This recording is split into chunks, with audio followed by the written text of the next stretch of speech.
Connor. Hey, wake up. Wake up. Oh, Mom. Not this again. When are you going to stop with your silly tricks of waking me up at ungodly hours? You seem to have a knack for disturbing people, don't you? Well, why don't you go and bother someone else? I don't want to be the victim of your ridiculous hobby.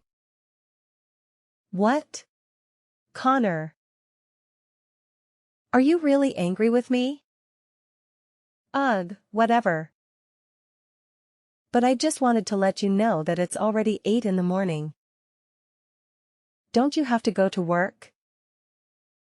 You're running late. Wait, what? 8 in the morning?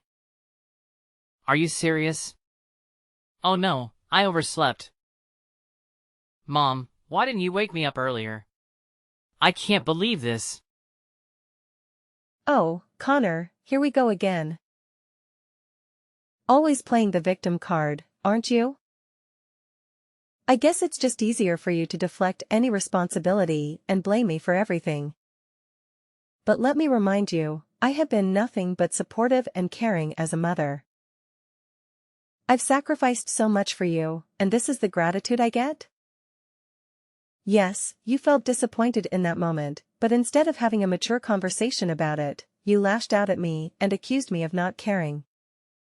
Typical. You always find a way to make everything about yourself and twist the situation to fit your narrative. What? That's not fair, Mom. I'm not trying to make everything about myself.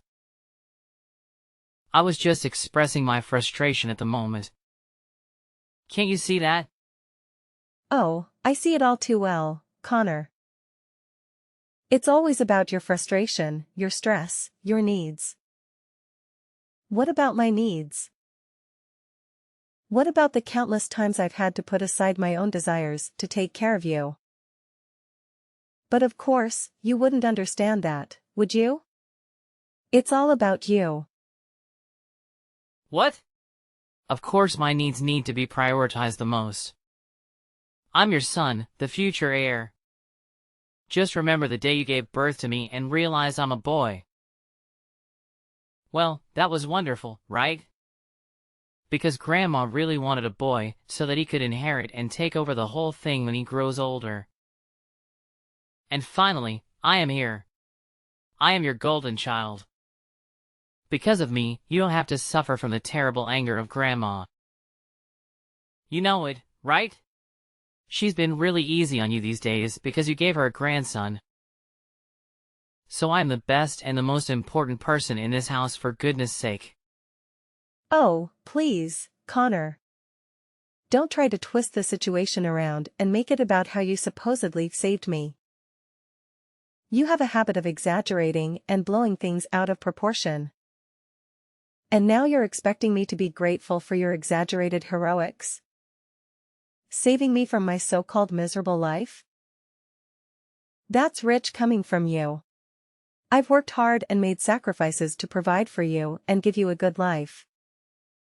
I don't need your condescending attitude and false sense of superiority. Well, maybe if you actually appreciated what I did for you, we wouldn't be having this argument right now. I can't believe you're brushing off something so significant. I expected at least a little bit of gratitude, but I guess that's too much to ask from you. Gratitude? For what, exactly? For your self-righteousness and entitlement? Sorry, but I don't owe you gratitude for saving me from a life that I never asked to be saved from. I'm perfectly capable of taking care of myself, thank you very much. But you know what, Connor? Let's not waste our time arguing over this anymore. I have more important things to worry about than your inflated ego and need for validation. By the way, have you seen my $500 on the makeup table? It seems to have mysteriously disappeared. Oh, so now you conveniently change the subject to money? Typical. You always find a way to prioritize material possessions over our relationship. No, I haven't seen your precious $500. Maybe you misplaced it. But I'm sure you'll find a way to blame me for that too. Don't you dare twist my words, Connor. I'm simply asking about the money because it's significant to me. It's not about prioritizing material possessions over our relationship. And if you can't help me find it or provide any useful information, then there's no need for you to continue this conversation. Fine, whatever. I have better things to do than engage in this pointless back and forth with you. And just mind your behavior towards me. I just can't imagine that you could act like that to your own blooded son. You're the most cruel mother. Are you seeing me as a thief? I'm beginning to think that you are not my mom. It's just a shame to have a mom like you. You're disgusting. How could I even express my hatred to you? Oh my God. You say that once more, I'll kick you out. And instead of arguing with me over nothing like this, why don't you pack your things and go to your workplace? Isn't it more worth doing? I changed my mind. Since you show that kind of terrible attitude towards me, I just lost my enthusiasm to go to work. I'm gonna go to bed again, and don't even dare to call me again. It's getting on my nerves. What? So you just decide to speak against me like this? How could you be that naughty and ungrateful? I just can't believe I could raise such a horrible child like you in my life. Like I care.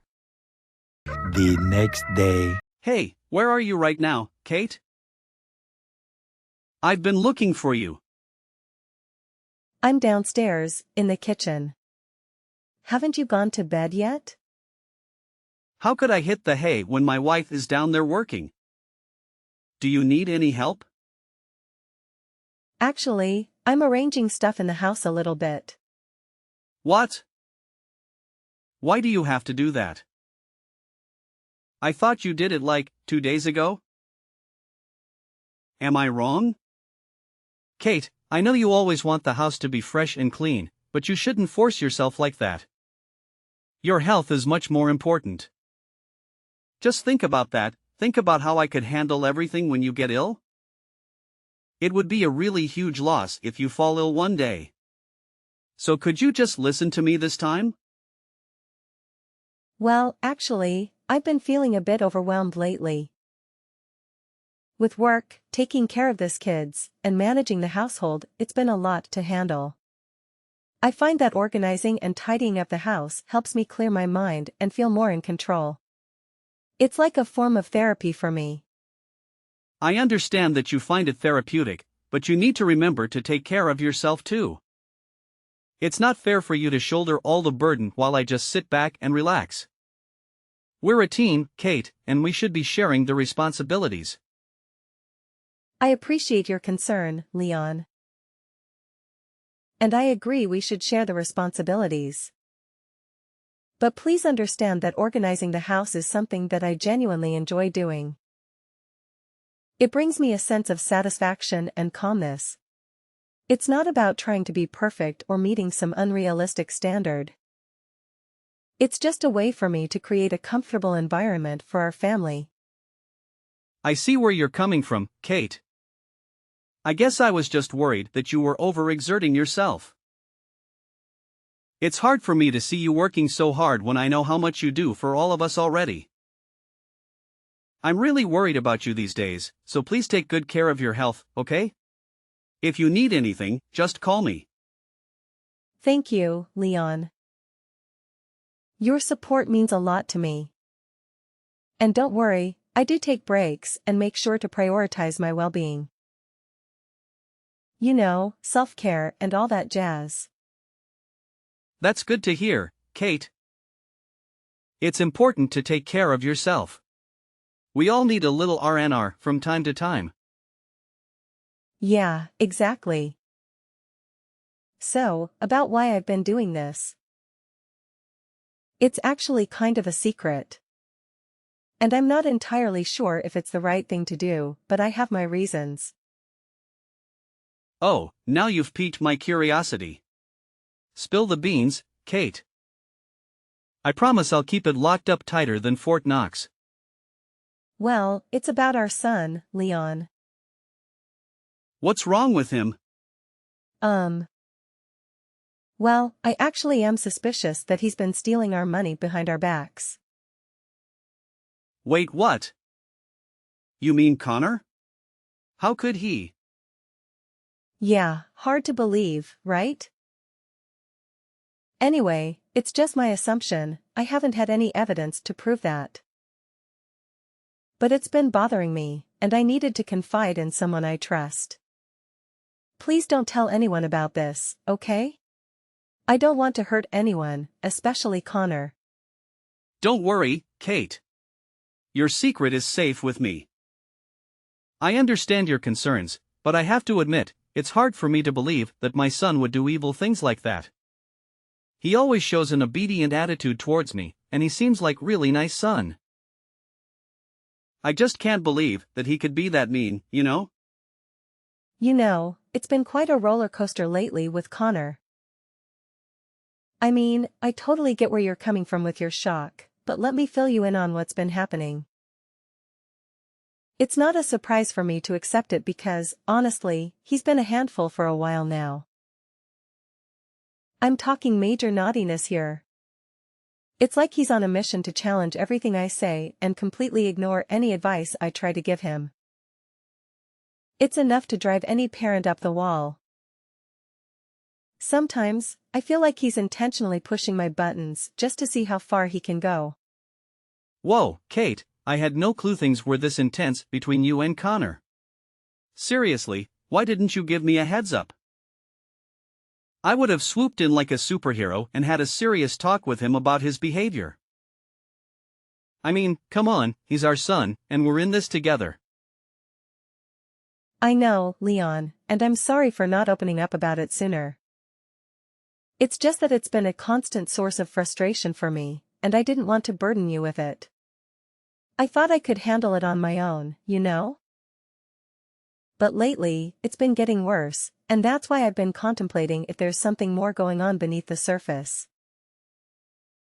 It's like I'm missing a piece of puzzle, and it's driving me crazy. You know what? A really huge amount of my money has been lost without any clues. Moreover, many of my precious accessories have been missing recently. You couldn't be the thief, I'm sure about that. That's why I think that Connor could be the potential suspect. Well, it's hard to conclude everything right now. Kate, listen to me. You don't have to carry this weight alone. We're partners, remember? From day one, we promised to always be there for each other, through thick and thin.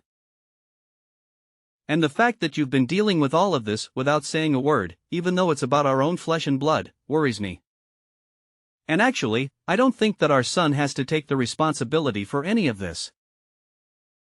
But I'll assist you to find out the real thief, so don't worry about that. Please, promise me that you won't hesitate to tell me if anything happens. I'm your husband, and I'm here to support you unconditionally. Always remember that, okay? You're right. I need to trust in our bond and lean on you when things get tough. I'm sorry for not fully embracing that partnership and for trying to shoulder the burden alone. It's not fair to either of us, and it's definitely not fair to Connor. I promise, from now on, I won't keep you in the dark about any challenges we face as a family. We're in this together, and together we'll figure it out. That's what I like to hear, Kate. It's all about trust and open communication. We can't tackle these parenting challenges effectively if we're not on the same page. We're a team, and we need to have each other's backs. So, no matter what happens, no matter how big or small, promise me you'll share it with me. I'm here to listen, to support, and to work through it together. Absolutely. I've realized how important it is to lean on our support system. We're not alone in this journey. We have friends, family, and even professionals who can offer guidance and advice. It's time for us to use those resources and seek help when we need it. 1 week later. Hey, Connor. Are you up yet? What now? Stop bothering me. Don't you have some manners? What? Manners?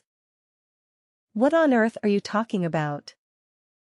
I can't believe my ears. Are you angry at me? At your mother? Yes. So what? What's so weird about that? I am an adult. See? I'm not that baby boy that was easy to order and manipulate before. So stop all of your tricks and leave me alone. I just want to ask you about your new computer. How could you afford to buy it? I mean, based on your financial status, it's just weird for you to buy anything that pricey. What? What the hell are you implying right now? You're saying that I'm poor and therefore can't buy anything for myself? Oh, come on, Connor. Don't be so sensitive.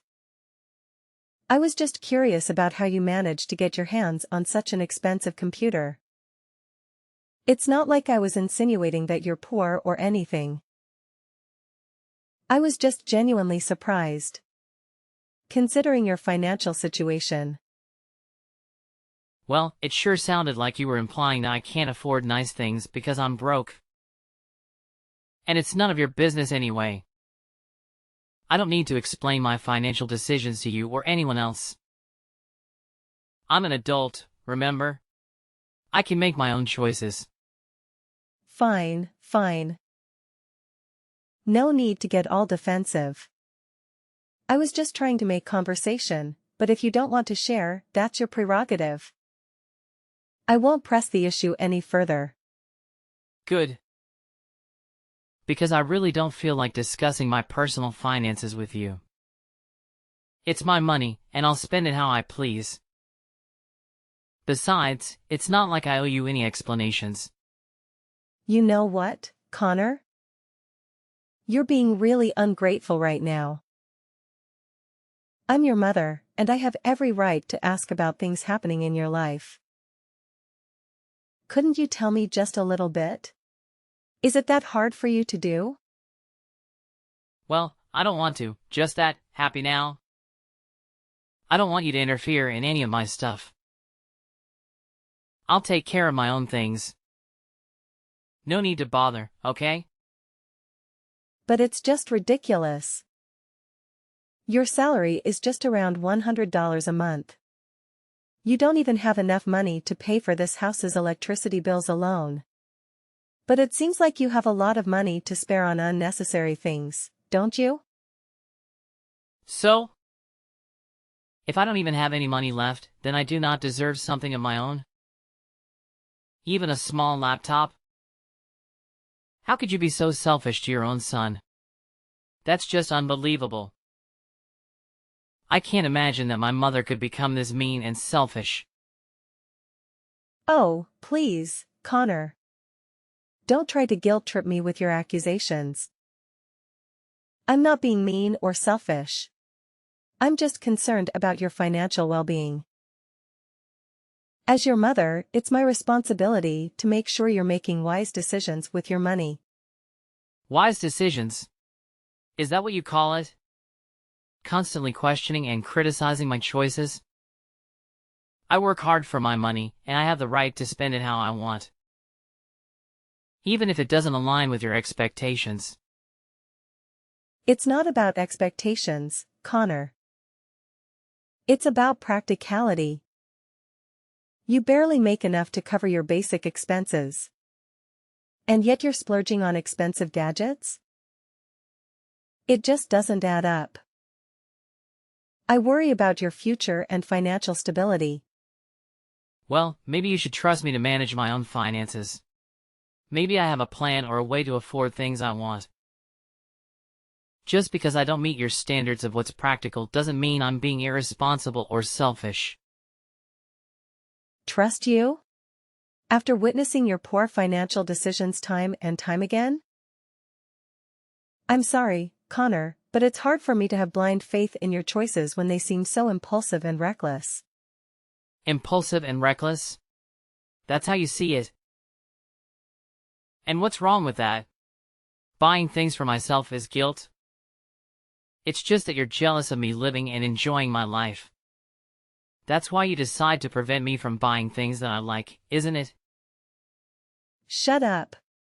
That's enough. I can't take it anymore. Just stop this meaningless conversation. I've had enough. Oh, now you want to take a break? Typical. Whenever things don't go your way, you just want to run away and avoid dealing with the real issues. Well, fine. I'm tired of trying to reason with someone who can't see past their own nose. 1 day later. Missed call. Connor, are you there at home? I've got a really urgent thing to tell you right now. Hey, what do you want? Anyway, I'm not at home now. I'm at my workplace, dealing with some paperwork. But what's so urgent that you have to call me at this time? Do you see my purse? It's the small blue one. This morning, I was so hurried to go to the supermarket that I left it on the kitchen table and forgot all about it. Oh, what purse? When I was out to work this morning, I didn't see any purses. You're just forgetful as you always are. But I remembered distinctly that I left it on the kitchen table. It can't be wrong. You and your forgetfulness. It's like you have a talent for misplacing things and then blaming everyone else for it. I can't believe you're calling me in the middle of my workday for something as trivial as a lost purse. Can't you handle anything on your own? Well, excuse me for expecting a little support from my supposed partner. It's not like I intentionally lose things just to annoy you. And yes, I left it on the kitchen table, but clearly, you're blind as a bat if you didn't even notice it this morning. Typical. Blind as a bat? That's rich coming from someone who can't keep track of their own belongings. Maybe you should invest in a GPS tracker for your purse so you don't have to bother me with your absent-mindedness. And by the way, I'm not your personal assistant. I have my own responsibilities to take care of. So please, stop being the victim and mind your own damn business. I'm focusing on my work, and I don't want to give a damn about your missing stuff. It's exhausting. Are you sure that you're working? What do you even mean? I told you that I'm busy at work. Mom, are you deaf as well? Check this out. What? How could you have this photo? Where are you? So you didn't go to the market today, right? You lied to me? You're outside the window, right? Show yourself. Gotcha. Well, it's funny to see you being scared. Anyway, yes, I lied to you about that. Well, at first I did have plans to go to the market. But then I just changed my mind and wanted to mock you a little bit. So I didn't go and waited out here for a couple of minutes. And eventually, I could catch you stealing my money red-handed. I have the evidence right here. So don't you dare make excuses for yourself. No, Mom, please. You've got it all wrong. I wasn't trying to steal from you, I swear. I was just concerned about your safety and the security of your money. I wanted to make sure no one had taken it without you knowing. You have to believe me. I love you, Mom. I would never do anything to hurt you. I can't believe you're trying to justify your actions with such a flimsy excuse. Checking my purse without my permission is a betrayal of trust, Connor. How could you treat your own mother like this? If you needed money, you could have asked me, and we could have found a solution together. But instead, you chose to deceive and disrespect me. I was afraid, Mom. Afraid that if I asked you for money to buy those things I wanted, you would have said no. I know it was wrong to resort to such desperate measures, but I was consumed by my desire for those items. Please, Mom, find it in your heart to forgive me. I'm willing to do whatever it takes to make things right and earn back your trust. It's not just about the money or the things you wanted, Connor. It's about the breach of trust and the disrespect you've shown. This goes beyond material possessions. And as for your father, he deserves to know the truth. I can't shield you from the consequences of your actions. Perhaps facing his disappointment will be the wake-up call you need to learn from your mistakes. No, Mom, please reconsider. I'm begging you. You know how hot-tempered Dad can be. I'm scared of what he might do if he finds out. I promise I'll change. I'll do anything to make it right. Please, Mom, have mercy on me. It had been 3 days since I disclosed Connor's transgressions to Leon. As anticipated, Leon's reaction was explosive. I mean, he had always been explicit about the two kinds of people he abhorred the most, liars and thieves. To his chagrin, his own son now found himself in both of these categories. That's a double blow if I've ever seen one. The repercussions for Connor were swift and harsh. Consequently, Connor was evicted from our home, devoid of money or possessions to take with him. When the weight of his punishment dawned upon him, Connor's tears flowed copiously as he beseeched us for forgiveness. But let's face it, that ship had sailed a long time ago. No amount of tears or entreaties could undo the damage he had wrought. Trust had been shattered, and the consequences had to be confronted.